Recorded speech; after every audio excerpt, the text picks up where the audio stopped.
તરફ સાબરકાંઠાના હિંમતનગર કેનાલ વિસ્તારમાં છેલ્લા કેટલાય સમયથી 68 જેટલા કાચા મકાનના દબાણો દૂર કરવા માટે પાલિકાએ નોટિસ ફટકાર્યા બાદ અચાનક જ પોલીસ બંદોબસ્ત સાથે દબાણો દૂર કરવામાં આવ્યા હતા, જેના પગલે 68 જેટલા પરિવારોનો આશરો છીનવાયો હતો। જોકે જિલ્લા કોંગ્રેસ દ્વારા જિલ્લા સમાહર્તાને રજૂઆત કરી હતી અને તાત્કાલિક ધોરણે વૈકલ્પિક વ્યવસ્થા કરવાની રજૂઆત કરવામાં આવી હતી।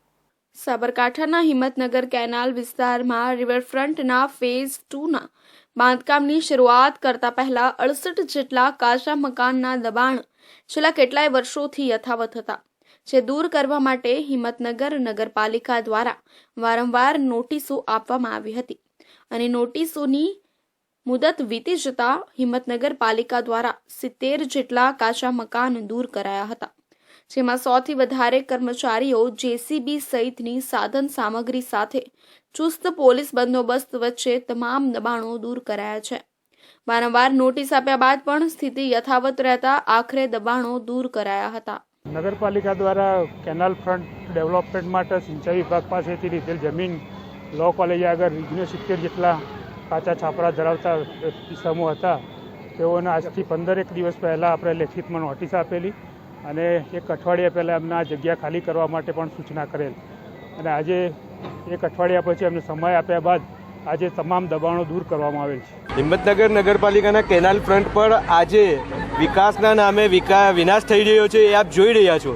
છેલ્લા 60 વર્ષથી જે ગરીબ માણસો ઘરવિહોણા પરિવાર છે એ અહીંયા રહી રહ્યા છે, અત્યારે હાલ જે કેટલાઓને વૈકલ્પિક વ્યવસ્થા આપ્યા વગર અત્યારે હાલ બેઘર કરી રહ્યા છે।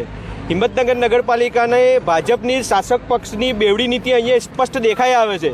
જોકે ચુસ્ત પોલીસ બંદોબસ્ત સહિત વહીવટી તંત્ર દ્વારા તમામ કાચા મકાનો દૂર કરાયા બાદ સાબરકાંઠા જિલ્લા સમાહર્તાની કચેરીએ સાબરકાંઠા જિલ્લા કોંગ્રેસ દ્વારા વૈકલ્પિક વ્યવસ્થા કરવા વિશેષ રજૂઆતો કરાઈ હતી। એક તરફ ઠંડીનો માહોલ છે તો બીજી તરફ અચાનક 68 જેટલા પરિવારોના આશયાનો છીનવાતા રેન બસેરા સહિત પ્રાથમિક જરૂરિયાતો પૂરી પાડી તમામની કામચલાઉ રહેવાની વ્યવસ્થા કરવાની રજૂઆત કરાઈ છે।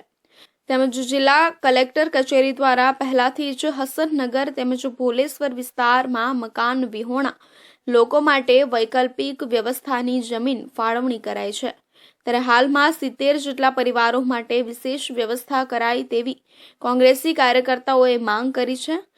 જોકે એક તરફ આર્થિક દ્રષ્ટિએ સમૃદ્ધ લોકોનું વ્યાપક દબાણ હોવા છતાં તંત્ર તે દૂર કરાવી શકતું નથી, ત્યારે ગરીબ તેમજ સામાન્ય લોકોના કાચા મકાનનો દૂર કરનારા તંત્ર સામે કોંગ્રેસ દ્વારા ભારે રોષ પ્રગટ કરાયો છે। જોકે આગામી સમયમાં 70 જેટલા પરિવારોને વૈકલ્પિક વ્યવસ્થા અંતર્ગત કેટલી અને કેવી સુવિધા મળે છે તે પણ મહત્વનું બની રહે છે।